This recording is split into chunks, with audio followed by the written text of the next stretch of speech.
General Field Representative for Tennessee for the Rural Utility Service Telecom Rural Development Division of USDA. And Tyler's job is to work carefully and closely with the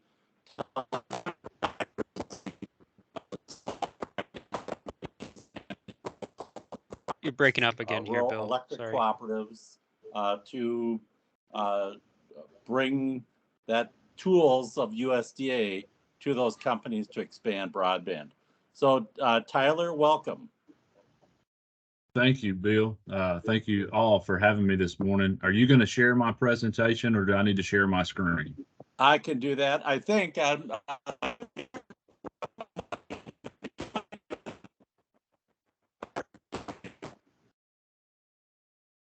Sorry, we didn't catch that last part, Bill.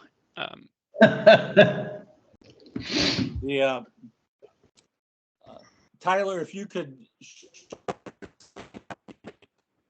Yeah, Bill, you're going to have to go out and come back in, so let Tyler do his sharing his screen. Thanks, Tyler. I have your presentation as well, Tyler, if you'd rather me run it as well. It doesn't make any difference. All right, yep, go ahead then. Okay, I'm going to turn my camera off just so you guys can focus on the presentation and not me. Can everybody hear me okay? Yep. Yeah. All right. Great, thank you. Again, as Bill said, my name's Tyler Hayes. I'm the General Field Representative for USDA RUS for telecommunications in Tennessee. And I know that's a mouthful, but I am the contact person for all things telecommunications related in the state of Tennessee for USDA. So if nothing else, leave today with my contact information and my name, knowing who I am, and that you can call or email me with any questions related to anything that you see this morning. It is a pleasure to be with all of you this morning. And as I understand, your group is kind of comprised of 5 different communities or county groups that are all enrolled in this Accelerate Broadband Deployment Program, looking to get broadband deployed in whatever your particular area of Tennessee is, and you know how challenging that is, but also how exciting that is. And so I'm here to talk briefly, and I hope to be real brief about the financing opportunities that the federal government offers through USDA. Hey, so, Tyler, if I could really quick. Sure. Could you put the presentation full screen for us? If in the top left corner, hit presenter mode.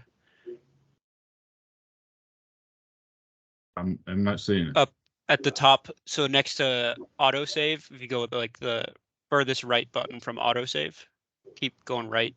Here? Yep, that one. There we go. All right. Thank you for that, Reed. I appreciate it. Yep, thank you.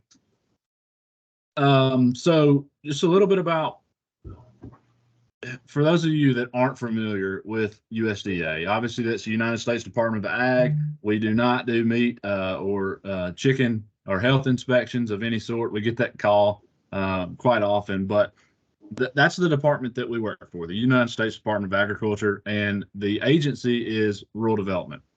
So you hear that and you think, okay, how does agriculture and RD, rural development, have anything to do with broadband? And you'll kind of see on the PowerPoint presentation on the screen that the mission of rural development is to improve the economy and quality of life in rural areas. So I would emphasize that rural and agriculture typically go together, and rural development provides loans, grants, and loan guarantees for essential services. And you'll see at the very bottom, telecommunications infrastructure. And I know that everybody in this group would agree that that is now an essential service. It's a necessity in our world today. And you know, quite possibly 10 years ago or 15 years ago, one could argue that it might not have been.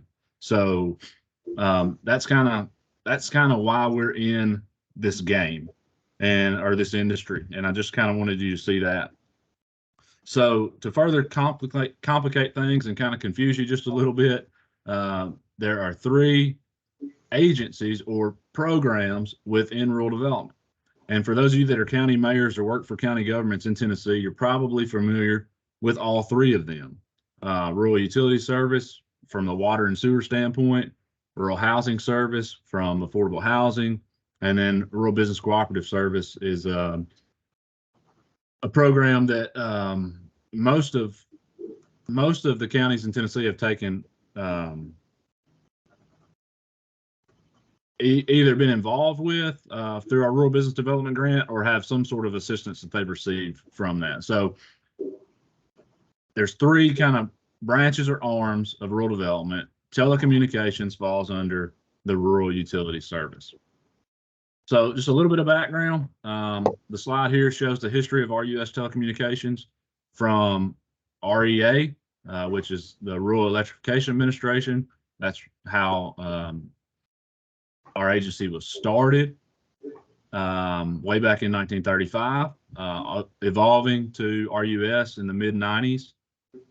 And then starting pre-2010, RUS was involved in financing broadband projects all across the country before it became kind of the cool thing to do. So we've got a lot of history as it relates to telecommunications, to electricity and electric co-ops.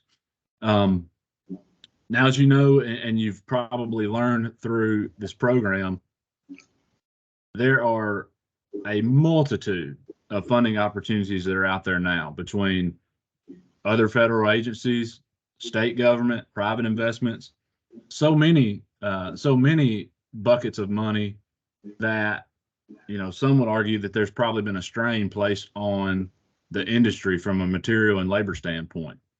And, you know, that may be a good thing, that may be a bad thing. I'll let you know in a few years when we go back and kind of look over some of our projects. But just know that there is a lot of money out there right now for broadband, and it's popular on both sides of the aisle. So real quickly, and I don't want to spend a lot of time on each of these programs, I just want you to know what they are. At RUS, we've got 5 programs for funding rural broadband, and really there's just 4, and I'll tell you why.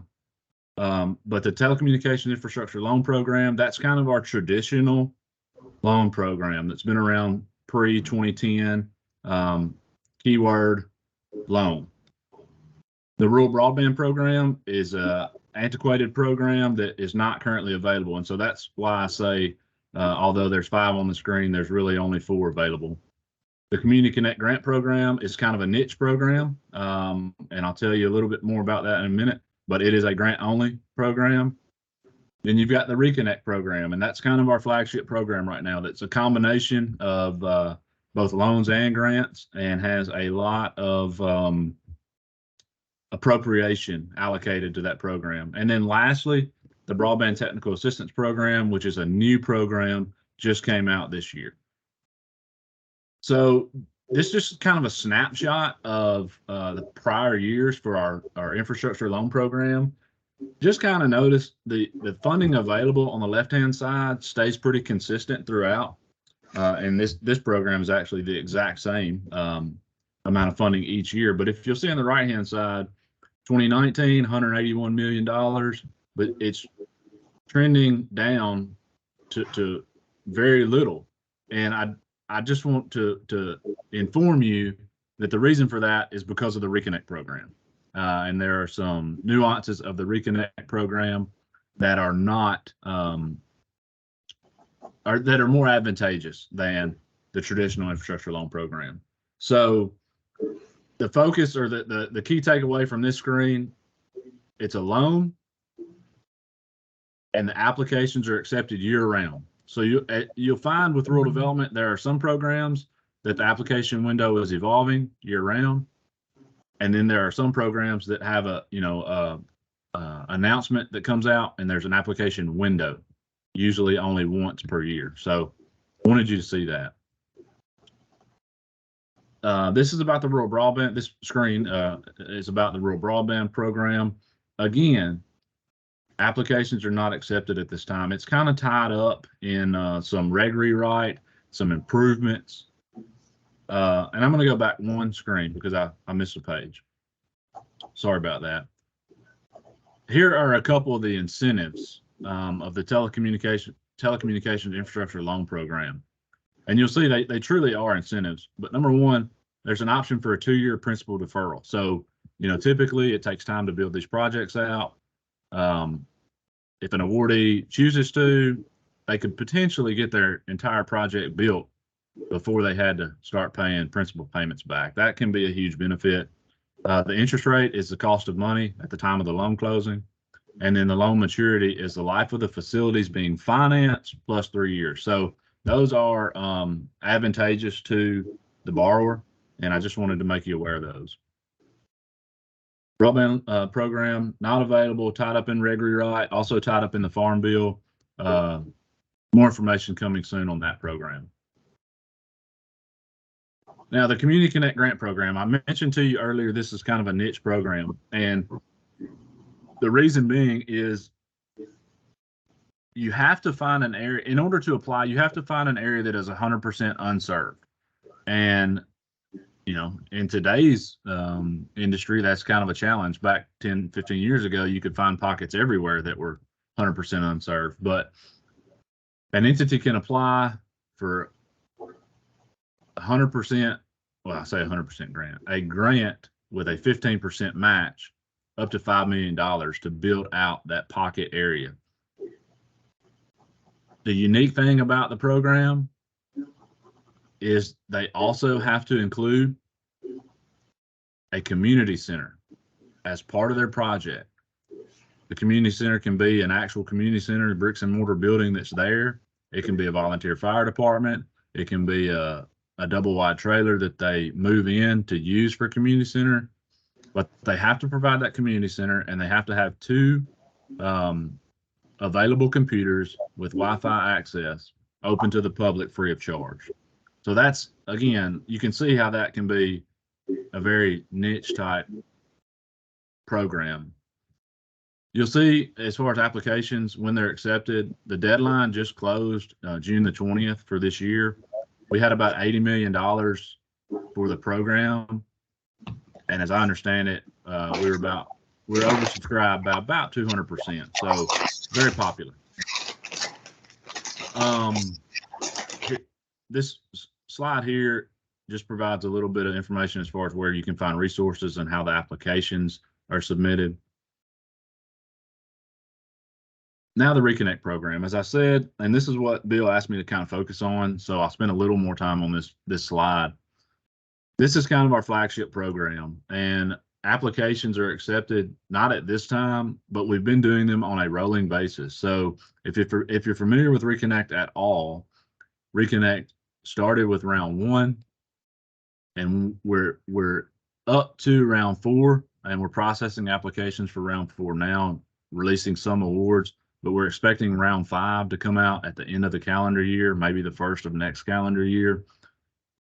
But it seems as though about every 8 to 10 months is when we release a new round. So, rather than having to wait every year for an application window, it's a little bit more frequent than that. But as you'll see, the funding types, there are loans, grants, loan and grant combinations. So it kind of takes Community Connect and infrastructure, puts them together with a whole lot more money. The focus is on rural areas with populations under 20,000.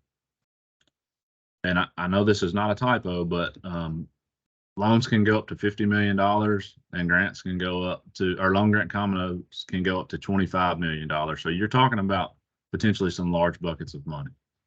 For grants, there is a 25% match, so 75% grant, 25% match. These broadband service speeds, these have been updated for this slide. They do change, so they've increased as we've moved from round 1 to round 4. But this is the latest information. So 100 by 20 service with a capability of 100 by 100.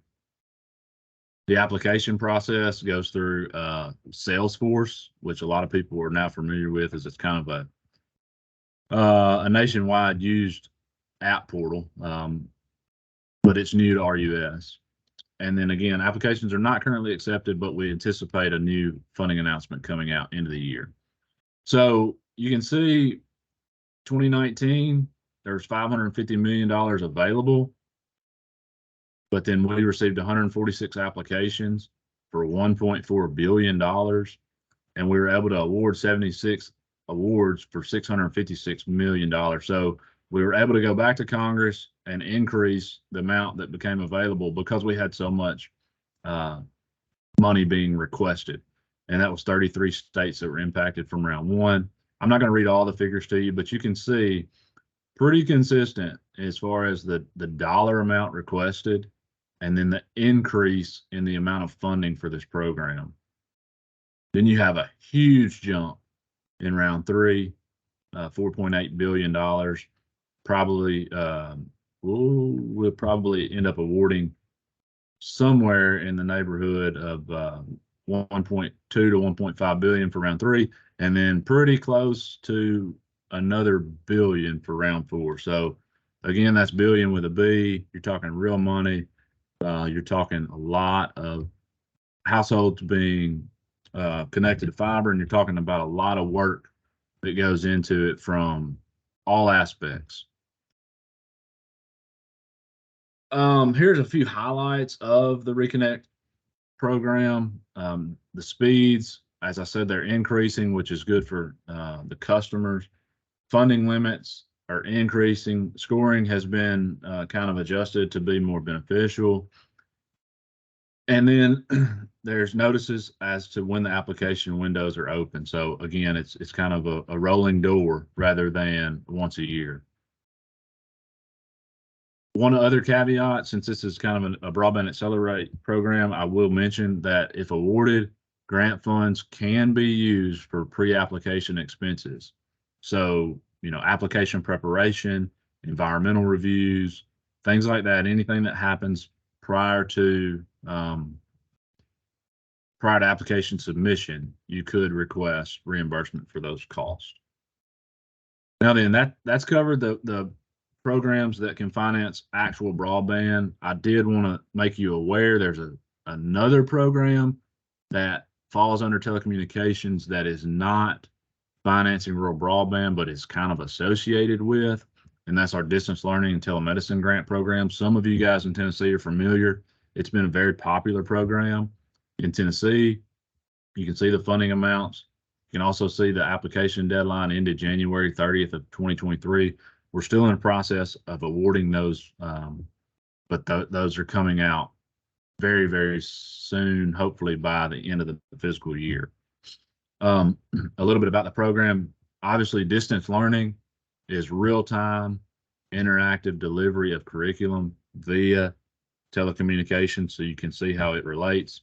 And then telemedicine is real-time interactive telecommunication from an end user to a medical professional. So I'm not telling you guys anything you don't know other than this program's available. It's usually a 1-year funding appropriation and application window, and the match is 15% of the grant requested. And there's your funding thresholds.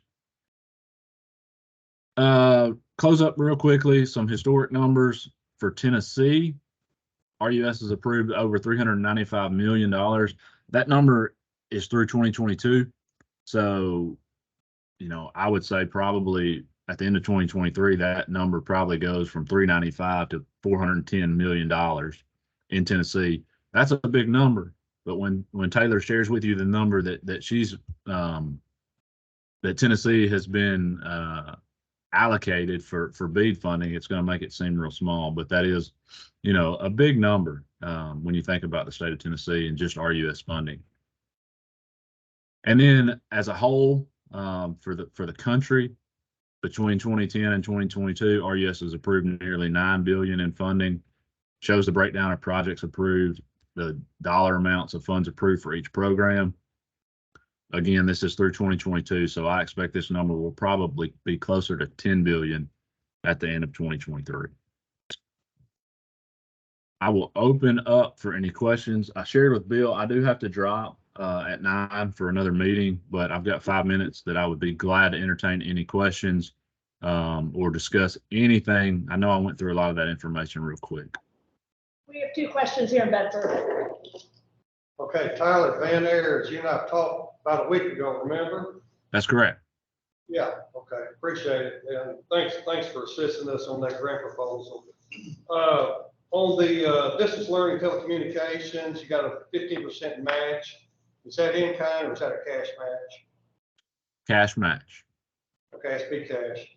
Okay, then back to the other Reconnect program, that can also be a grant and loan program, and the loan comes back through the RUS program, is that correct? That is correct. Okay, all right, and then Red Leg, back to Red Leg program, you have to be either rural telephone co-op or an REA to apply for that, is that correct? The Red Light program falls under rural business, cooperative services, and I wouldn't be comfortable telling you if that's correct or not, but I can follow up on that. Okay, well, I can look it up, no problem, but I understand it has to go through the local REA or the rural telephone co-op to get that program, and that's a loan program, I believe. That is a loan. There's a grant component for the electric co-op to start a revolving loan fund. Yeah. Okay, good enough. We'll be talking. Show up in Bedford County. We'll host you. So Sounds good. Thank you, Van. I appreciate it. You're traveling this way. We want to talk to you. That's not a drive. That's not a drive. Yeah. That's all. That's all. Okay. Other Any more questions for questions? Tyler? Yes, Glenn Gabriel at Rome County has a question. Okay. Yes, good morning. I was wondering, have the allocation for the funding for 2023, have the states already been allocated their funding for, what is it, 42 point something billion that the federal government allocated for the program?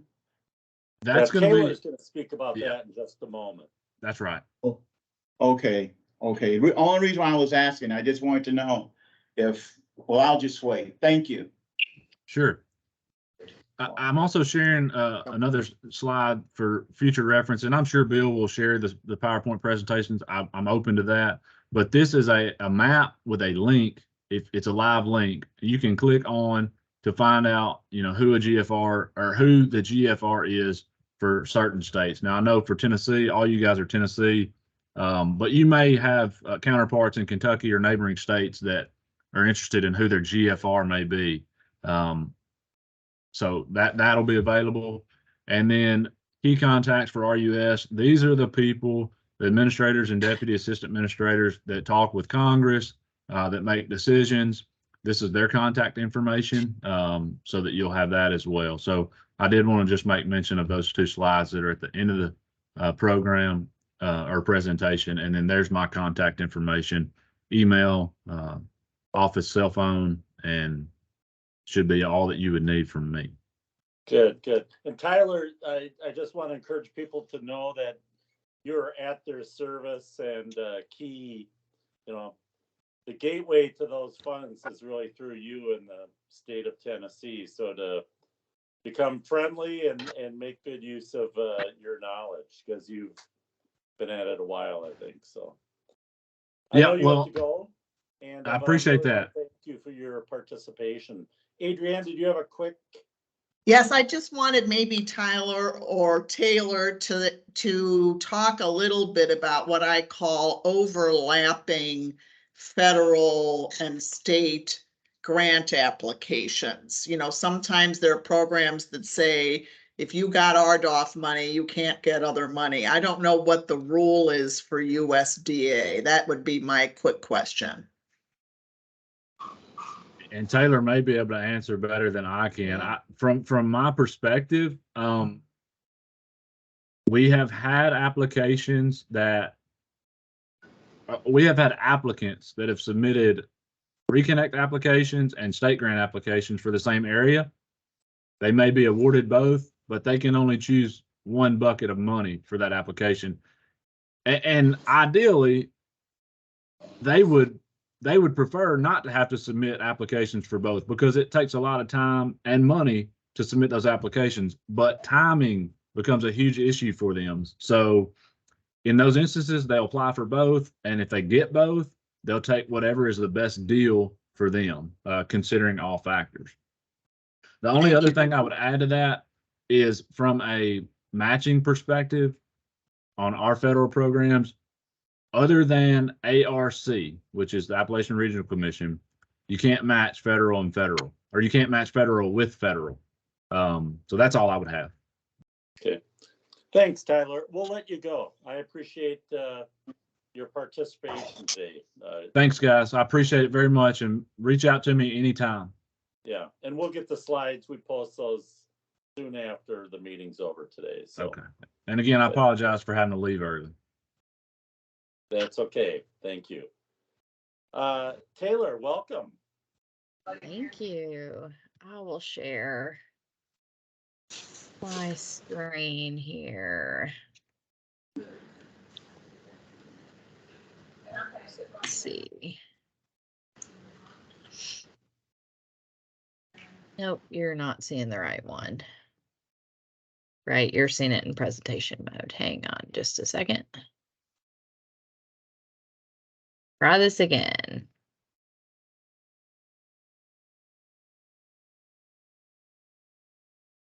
You know, you might tell people that you used to work at RUS while if you can walk and chew gum at the same time, Taylor. Yes. Are you seeing this actually? You're seeing Yes, it, the actual, yes, okay, we are. perfect. Yes, I did actually used to work at RUS. And I have said that many times when we've done the Tyler and Taylor Roadshow, which is, it sounds funny, but I, prior to coming to ECD, I was in DC during the prior administration, working in RUS as a policy advisor. So not a stranger to the telecom loan program or Reconnect or Community Connect or DLT. So if you have questions about the specific programs, please feel free to reach out to Tyler. But if you have questions about how our program is different, or, you know, how I can help fill in any of those gaps, please feel free to use me as a resource as well. Well, thanks so much for letting me take the time to hop in on here. I did hear that, you know, you guys had great meetings last week, and am just really excited to get the time to talk to y'all. And if you're not super familiar with what broadband infrastructure looks like, you'll probably appreciate that I'm working from home today and I do have fiber on my wall. So just like to point that out so people don't think there's like a hole in my wall. So I'll get started today. I'm just going to do a quick kind of update on who we are, what we've done in Tennessee in terms of broadband, talk a little bit about why we're here, and then of course talk about where all our funding is and has been, and then kind of what's in the pipeline for us. So I'll start quick. I won't dwell too much on this, but our office, our broadband office, started in 2017 after the passage of the Tennessee Broadband Accessibility Act of 2017. It was actually updated this year with a couple of different things, but the main components of that were that it allowed us to start a grant program for broadband. It had some deregulation provisions that allowed electric cooperatives to be involved in the broadband space. As you know, a lot of them have really stepped up into that space since 2017, and we're really excited about that. And then, of course, had a digital literacy, digital inclusion component. And it started a partnership between us and state libraries and archives to fund out to libraries in our state for digital literacy training grants.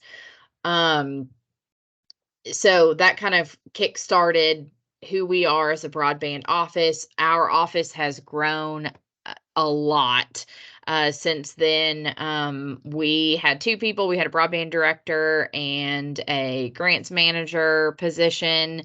If you have worked with our office before, I've been here right around 2 years. Prior to me, Crystal Ivy, you may have interacted with her, and then prior to her, Amanda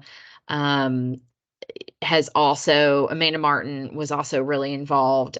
She was our first broadband director. So there were 2 of us, and now there are 8 of us, including Reed, who is our Lead for America fellow, who will depart from our office in July, which we're very sad about. So had to have a plug for him. So I'm going to talk a little bit about kind of what we've done. So I mentioned the infrastructure component of the Tennessee Broadband Accessibility Act. It had a grant component. So since 2018, we had 3 or 4 rounds, actually, I think 4, of our state grant program. That program started out with $10 million in 2018. And at the time seemed like, I wasn't here at the time, but a huge amount of money. How are we going to spend all that money? If you're in the broadband space on the call, you're like, well, we could spend that money super easy. So you know that went very, very fast. However, after that, the state legislature continued to give us some more funding. So we had about $60 million in state funding from 2018 to 2022 for broadband. That was kind of our big chunk for state money. Since then, since the end of 2021, beginning of 2022, we have transition into federally funded and state administered funding. So of course, the COVID-19 pandemic, we had the CARES Act and the American Rescue Plan, which I know counties are very familiar with. CARES Act, we got about $60 million, which we awarded in 2020. That was a very, very, very fast and furious process. Again, I wasn't here at the time. I was at USDA, but providers had like a week to apply and they had less than 6 months to spend the money. So it was crazy because everything had to be spent by December of 2020. So fast and furious. And then of course we got American Rescue Plan funding. So as you can see, started out originally with $10 million. This past year, we awarded $447 million of American Rescue Plan funding. All of this funding I'm talking about on here is broadband infrastructure. So as you can see at the bottom, we have invested both in our state funding and our state administered federal funding over $566.7 million to connect over 660,000 Tennesseans across 260,000 locations in 80 counties.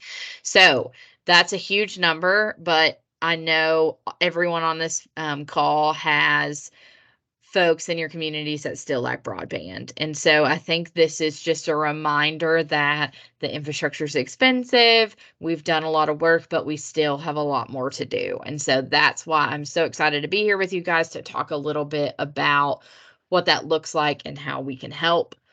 This map shows just a spread about where that funding has gone and what is technically considered eligible.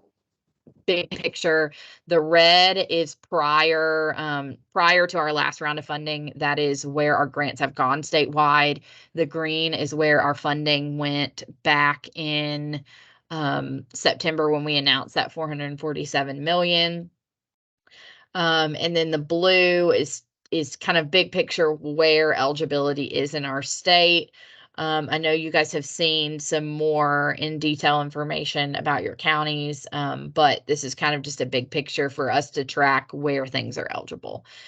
And I'll also mention eligibility for our programs are areas lacking 100 over 20 megabits per second. So 20 priority for those areas lacking 25.3, but if it does not have 100 over 20 minimum speed, it is considered eligible for our program. And I'll talk about in a few minutes, if you know of something that's not on our maps, eligibility maps, how to challenge that. So we have a lot coming in the pipeline. I'm going to talk about some things that are kind of in the hopper for us, but then I'll also talk about the big announcement that came out on Monday about our state's allocation. So we have a couple of different things coming out this fall that are more immediate. One, we have a middle mile program. So what we are considering middle mile for this program is any infrastructure needed to get to the last mile. That's a federal requirement. So it can be infrastructure needed for new and or improved locations in areas that are currently lacking 100/20. They have to be areas that were impacted by the COVID-19 pandemic, which congratulations is all of us, but that is a requirement of the federal funding there. And they must demonstrate that new or improved connection. So I will go into this, but I'm going to go into all the specifics with providers in the next couple of weeks when we're announcing more information on this. But there will be a middle mile component, which can include everything like if there's backhaul infrastructure that's needed to increase speeds for an area that's considered unserved or underserved. It can be the infrastructure down the street. All of that is kind of considered for the purposes of this program, middle mile. The last mile is what we're looking at from the street to the home or the drops to the home. And so there has to be also a last mile component to these applications. So this is really something that we have decided to do because we've never had the chance to be able to fund this. We know we have a big middle mile need, but also this is a chance for us to incentivize providers to go to the farthest to reach areas that have really been left out of funding programs, but also just regular build out that is not grant incentivized. The other program we have is we're going to have a last mile program that's serving kind of as a pilot for us. We have selected 3 counties, which we'll be sharing more information about in the coming weeks. And the way this is working is it's a last mile program. We're looking at these 3 counties that have received little to no applications from us before, or areas in those counties that have received little to no applications before, and trying to navigate how to get the rest of those counties served. Areas that currently don't have federal funding or state funding allocated or designated for those areas. And that again, I didn't mention this on the last slide, but our timeline for both of these is running on the exact same timeline. We're planning to release information about that in the next week. And then we also, after the 4th of July holiday, and then also we'll be launching these applications in the fall and in the winter.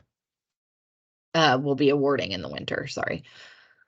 Okay, a couple other things before I move into kind of the big announcement for a Monday, and that is not only do we have some infrastructure programs that are launching this fall, we also have some broadband adoption programs.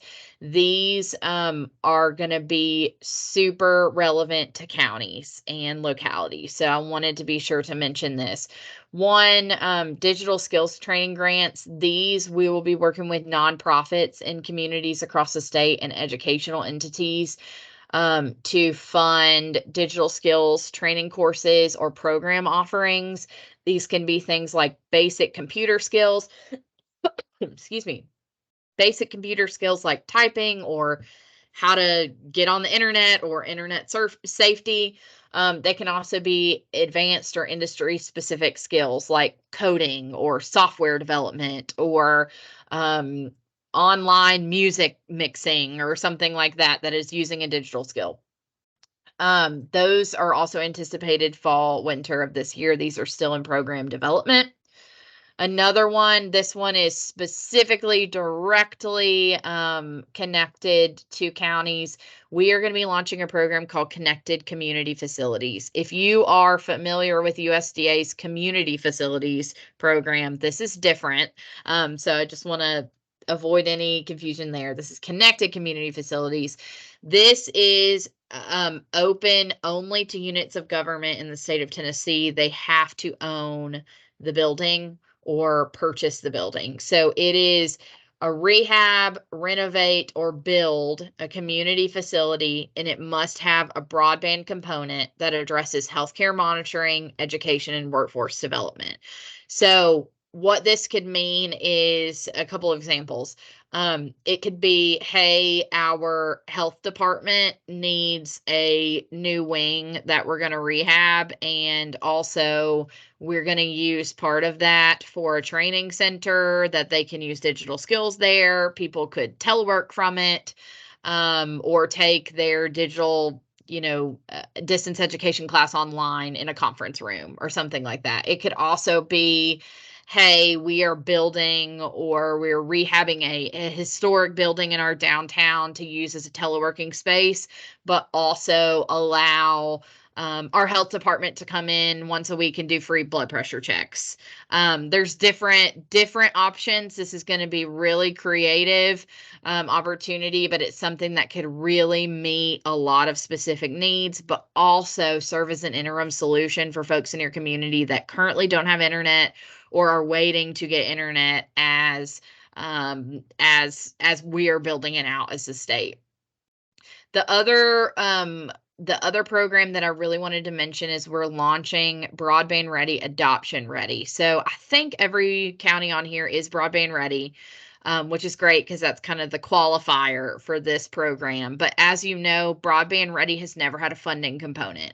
But guess what? It's about to. So this is kind of the next level of readiness. We're going to be offering up to $100,000 for counties to address broadband adoption need in their community.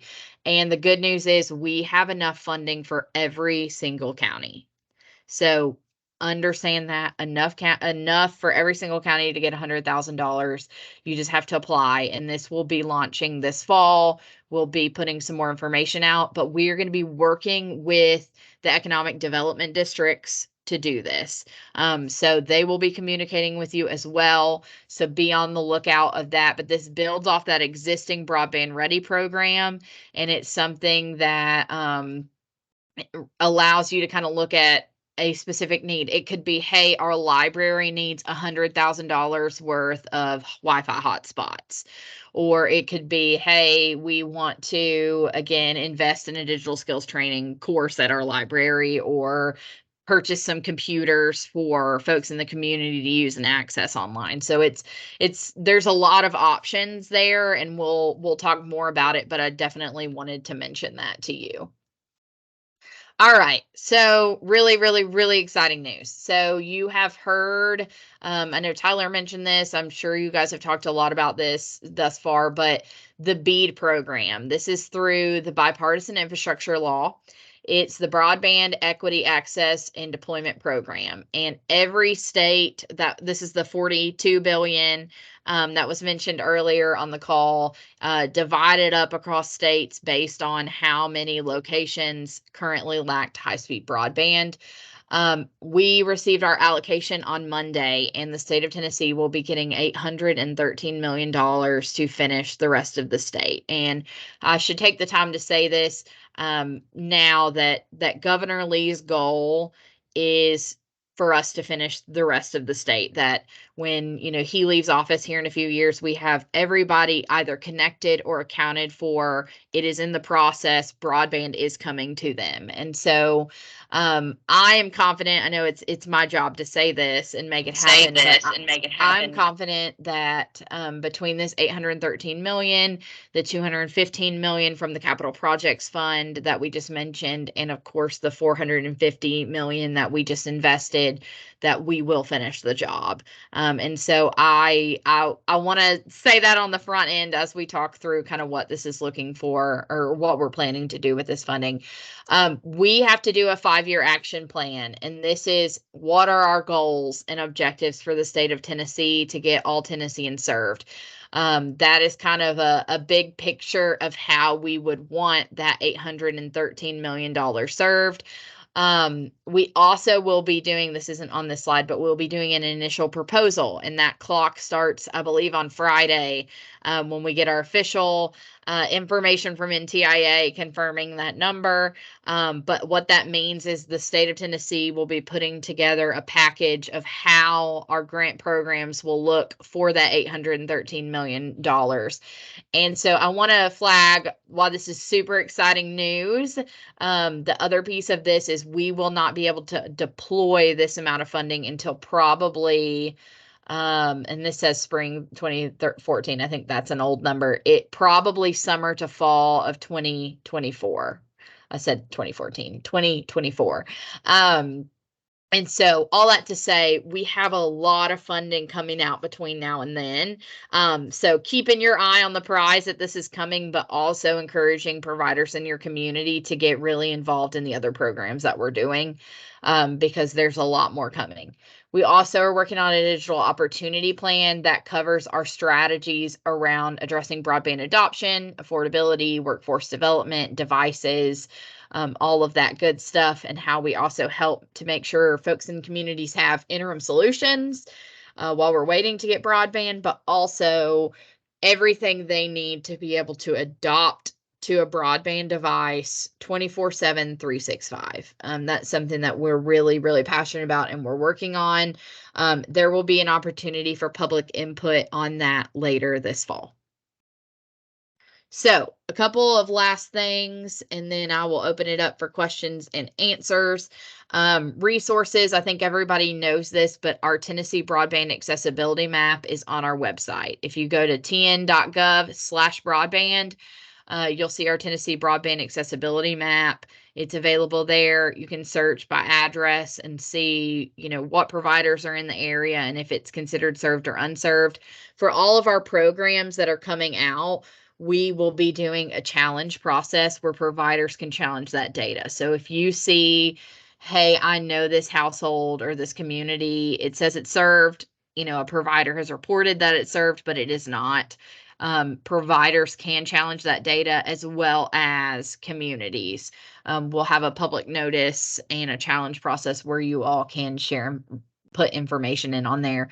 We're also in the process of updating our website to where it is more user-friendly to communities and individuals. So we'll have some information coming out about that in the next little bit. So if you log on in the next month and you see it looks a little bit different, hopefully it is a little bit more user-friendly, but it's something that you can point folks to say, hey, if you're looking for this, go to the individuals tab, or it might be something that you can be able to use a little bit better as a county. So next steps, what should you be doing now? We have lots coming down the pipeline. What are things that communities and the folks on this call can be doing? I know a lot of this you've already done, but one, if you have not already, meet with your broadband providers in your communities to talk about areas that lack 100/20, because that is what you will be able to apply for. Our program works directly with the internet service providers, our infrastructure program. So they need to be the one that submits an application. That can be any entity that is serving 100/20 in the state of Tennessee that is authorized to serve in the state of Tennessee. They have to be an internet service provider. That can be a private company, a telecom or a telco, a electric co-op, a municipality, anyone authorized to serve. So sitting down, talking to them about that, also talking about community support, how to garner support for their application, be it survey results, using any of the survey results that you've had in here, or writing letters or getting letters, collecting letters.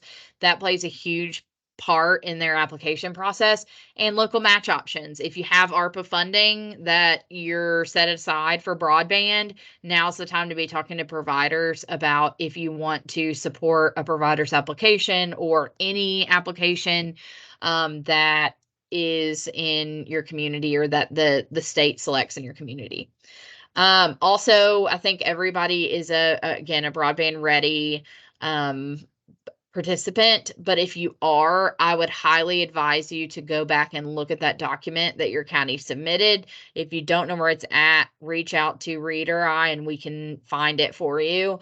But just looking at that and reminding yourselves, your counties, I know sometimes that could have been signed 3 mayors ago or whatever it might be, or several county commissions back. So it's always good to go back and see what your county agreed to and just refresh on that. And then also feel free to reach out to our office to meet with me and our team directly. We would love to help any way we can. If it's, hey, we need a better understanding of this program, or we're facing this specific challenge, or we can't get a hold of this broadband provider, can you help us? We are happy to help any way we possibly can.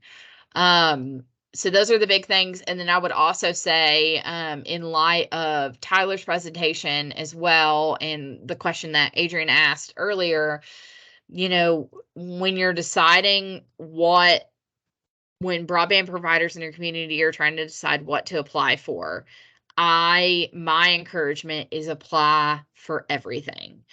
Even if it is, I'm applying for this grant and I'm going to apply for this same grant 3 different ways with 3 different programs. I understand that is taxing and it is a lot. But it is the best opportunity for that grant to get funded. It is going to take everything that we have, both this $813 million and our state funding and our ARPA funding and our capital projects funding, and also the Appalachian Regional Commission and the USDA Reconnect program and the loan program to get everything served. And so I just really, really, really recommend you guys leveraging or talking to the providers in your community to leverage that funding. So those are the big things for me. I've also got my contact info up here. So you can feel free to reach out there. I'm going to send, or Bill has this information, so I'm sure he'll send it out afterwards. My name is spelled really weird. So, just take note of that if you're sending me an email. But I am happy to answer any questions that you guys have. Hey, Bill, can I interject that maybe we introduced Paige Shapiro, who's on the phone, who is the federal program officer for NTIA for the state of Tennessee. And maybe Taylor, you can talk about how you and Paige are working together, because she's here, I think, also as a resource or to answer any questions for everybody. Good. Welcome, Paige. Thank you. Excited to be here and learn from Tyler and Taylor. Yeah. Good. And the dollars all come through NTIA. So Taylor has to meet NTIA's requirements to get those funds. So how's she doing? Oh, everyone. Tennessee is doing a great job. You are in a great state.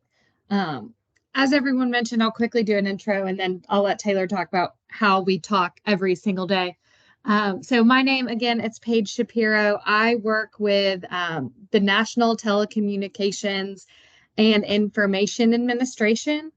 The bipartisan infrastructure funding allotted the 42-ish billion to NTIA, and NTIA hired someone for almost every state. Some FPOs have 2, but so I'm here, grew up in Tennessee, live in Tennessee, actually used to work for the state government. So really excited about what ECD does. And I am helping shepherd the funding from the federal government into Taylor and her team's hands, so they can make sure that they get it out to all of your communities. So if you have any questions, and you think that maybe you need to talk to someone on the federal side, I like to think that instead of yelling into the black hole of a void that can sometimes feel like the federal government, you can come to me and then I can go into the black hole for you to get some answers. So I'm really excited to work with Taylor and all of you. Good, thank you.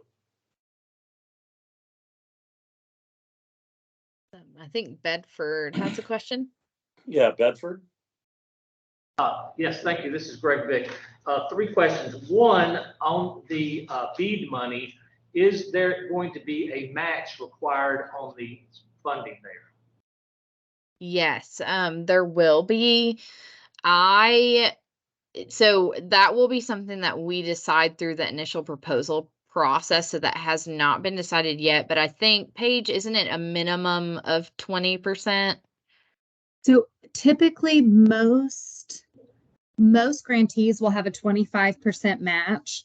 However, it's a little bit nuanced. I'm happy to send you the language. There are some areas that will be deemed extremely high cost. And essentially what that means is the state will say, if it costs more than X amount to connect a home, then one of the levers that they can pull to help incentivize an internet service provider to get that area is actually waiving the match. So most areas will have a minimum of a 25%, but in the most rural or hard to connect, there may not be a match required. Second question, obviously the department has made a decision that they're going to help the areas that need help, that haven't applied for help, or that are in rural areas. Does that also mean the department's decision is going to be to assist these communities like us in this program that have made the application and the hard work necessary on the front end? Is there going to be some kind of opportunity for us in addition to those that haven't? Incentive for us, I suppose. Yeah, no, definitely. I think so. There may not be in the specific last mile pilot program that we're doing, but there will be in the middle mile program. So, which will still be able to serve on the last mile side, if that makes sense. So I think adding the information in the community support section of their application about your participation in the Accelerate program will definitely help incentivize applications in your county. Okay. Do you have an idea, if you were just going to spitball an idea, what would it take to do the state of Tennessee in the complete, to connect everyone in the state of Tennessee? Throw a ballpark number out there. Yeah, so our ballpark number has been about $800 million. So that matches pretty well with what NTIA has put out. And that's of course based on the FCC maps. So that's what my ballpark number is. Of course, I think that 200 million that we are also fixing to invest in it will also help us get to some of those higher cost areas. Great. I got one more question. Van Ayers has a question. Yeah, back on the match component, this is federal pass-through, is that correct? I'm sorry. This is federal money. This is federal pass-through money, so therefore you cannot match out with federal dollars. That's correct. RV, you can't match with that. Now on the infrastructure component, let me clarify one thing on your last point. You can use ARPA funding. Like local county ARPA funding can be used as a match for this funding. So like if the county, for example, last round of funding, I'm sure this was an example in some of your counties where you had a provider apply and then they asked for a 10% match from the county from the ARPA funding. That does count since it's ARPA funding, but that's specific to COVID relief funding. But other funding, like as Tyler was saying, like you can't use Reconnect money as a match. But yes, to answer your question, did that help? Follow up real quick. You can use the USDA RUS loan program as a match, could you not? Yes, that's correct. Okay. One more question. What for the BEAD grants? Will there be a community partnership part of that, as there has been in previous grants? Yes, absolutely. You know what you're thinking about? Or will it be about the same, or is there any? Yeah, I would say it'll be similar. I will say this, and you'll see this coming time with our grant funding. We've put an additional requirement on the broadband adoption piece for providers to kind of think through how are they going to work with their local communities to boost take rates. So that's something that to be thinking about. But I would say it'll be very similar to how we've done the program in the past. And I've said this to Paige a lot, which I think she's certainly in support of as much as she can be, that, you know, we would like to keep our bead programs as similar to how our programs have been in the past, because they have been incredibly successful. And so we want to continue to make sure that we're having that community partnership and community support piece be at the forefront of that application. Hey Taylor, it's Tracy at Bedford. I have a question. It's more about structure. So I'm new to the process and new to listening to how you would apply for grants. If you have guidance on how to get smart about that, I appreciate it. But when I listen to you say apply for everything, but there's lots of different groups that should be applying, like how do we partner, make sure that we've got all the right people at the right table that are applying for the grants that are needed? Yeah, absolutely. So I think that's part of why I think this kind of conversation is really helpful, and this program is really helpful, because it really does make sure that you get the right people at the table. But I would say if you have folks from your county or locality, you have broadband providers at the table, and you have any nonprofits or community anchor institutions at the table, those are the big players that you need in terms of, you know, being able to apply for those nonprofit opportunities with digital skills training, being able to apply for anything that the county can apply for, and then also being able to apply for the infrastructure piece. And also you'll find on the infrastructure piece, if you have support from the community anchor institutions and nonprofits, and also the local government, that makes their application a lot more competitive. Thank you. Yeah, absolutely.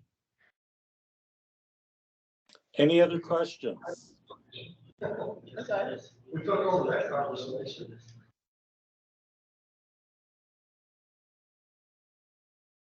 Well, hearing none on my end, I just want to say again, you know, please use us as a resource. We do this because of what broadband does for communities. And so we want you to know that y'all can reach out to us anytime. We're happy to come to your county or set up a meeting to talk to you guys in your county about whatever it is that we can help with. We know there's a lot of nuanced, fun things around broadband and federal funding, and we want to help guide you through that as best we can. So again, feel free to reach out to me. We'd love to take the time to meet with you guys and help any way that we can.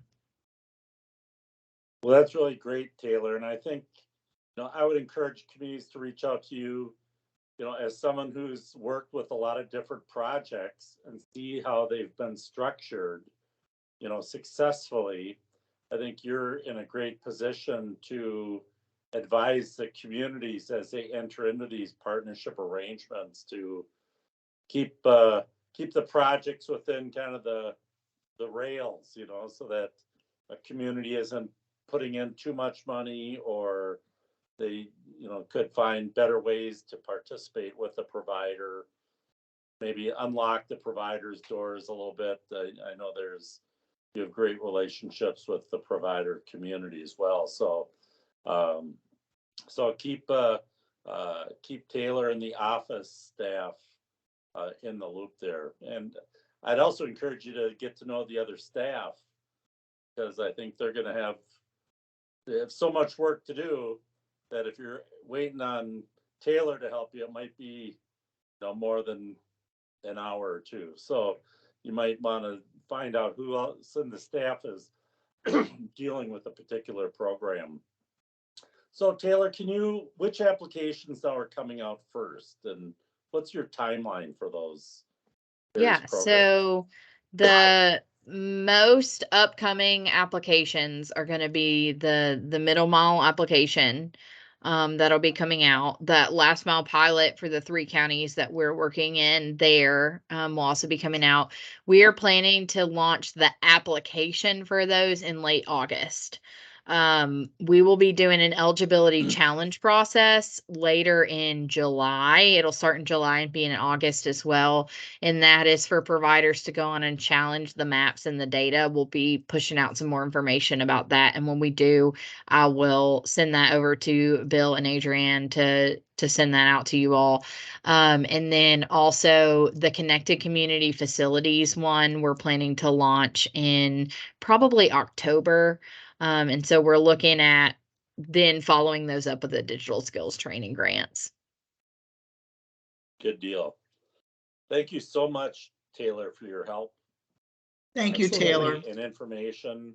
Really, as complicated as it is, I think your team is dedicated to helping make it as easy as possible. I can feel that as we go. And I have to say that as we met with providers in the communities, they were all very complimentary of the work that your team does and the ease of which working with the state is. So, and as someone who works in multiple states, I don't always hear that. So it's good job. So let's Reed, we're ready to go to our breakout rooms then.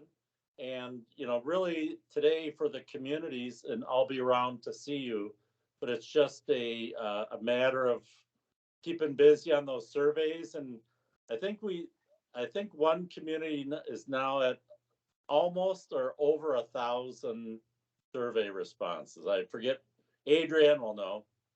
It's Bedford. Bedford is just killing it on the survey, but I also want to mention that when we saw the Claiborne people, though they had not really released their survey, they had planned to put the survey in every single utility bill that goes out. So I would say a little slower to launch, but they're going to go out with a huge bang. And then many of you are kind of in between that process, but we just continue to urge you to work to try to get a dispersion across your county, particularly trying to get to the people who are not connected through a variety of community partners is really important. Good, thank you for that. And so great job on the surveys. And before we break away, because I think it's relevant for all the groups, how do we think about what we're getting as feedback and commentary on the survey? And then what Taylor just shared is that the eligibility or the challenge, where they're going to be when if you've got speed challenges that's going to release in July, because that's what we've heard. People think they have great service, they do the speed test and they're not seeing what they think is their service. And what I heard her say was, we're now going to be able to challenge people. So do we take kind of that survey data that we just had in some of the commentary? Can we use that to go feed that process? Absolutely. Yeah. That's the whole purpose of this. Because look, you can either be unserved or your provider could advertise a service that you aren't getting. Okay, and the providers always say, well, you have a bad modem, right? That could be, that's always their excuse for not giving you the service. But the point is, if you have several people in an area who are showing lower service than what they're advertising, then it is indicative that the provider, for whatever reason, is not giving you the services that is advertised. So there are just a number of different ways to use this data, which is why we're encouraging as many speed tests as possible. Yeah. Okay, thank you. good. And then, you know, just keep up on the provider interviews, and you heard Taylor emphasize that, and exploratory discussions about their plans for the grant cycle coming up, you know, and the fact that you're there to help them. And as you think about their proposals that they want to offer to the state, how well does that meet with your vision? And so it's a chance to influence their proposals. And then if there's multiple providers who may be proposing projects in your county, you could see which ones you think are the best serving your county, and decide how you want to support or maybe not support specific proposals. And I think that will be an important part of the grant selection process. So be ready to think about that. Otherwise, it's just onward with the main tasks. We're going to have a couple weeks now where we have one session on feasibility studies, and what you'll find what we're doing through this process is kind of a feasibility study. Maybe we're lacking on some of the financial analysis kind of pieces that provider data providers like to have in terms of construction and revenue performance. But we're a long way down the path on the feasibility study route. But you'll hear from I think who the smartest guy in broadband in terms of community broadband, in particular rural broadband, Doug Dawson. And then the following week around partnerships and ownership structures, which may or may not be relevant in Tennessee based on some of the laws, but also just a good way to look at the partnership models. That we'll see Chris Mitchell. And so that's really all for today. So I'll come around to your rooms and have a chat. And remember now, if you're hitting barriers of any kind and trying to be successful in this program, let us know between Benton or some of the resource people we know, or whether it's the state of Tennessee Broadband Office. We can help marshal that support to overcome any challenges you have. So don't be afraid to say we could use some help. That's what we're here for.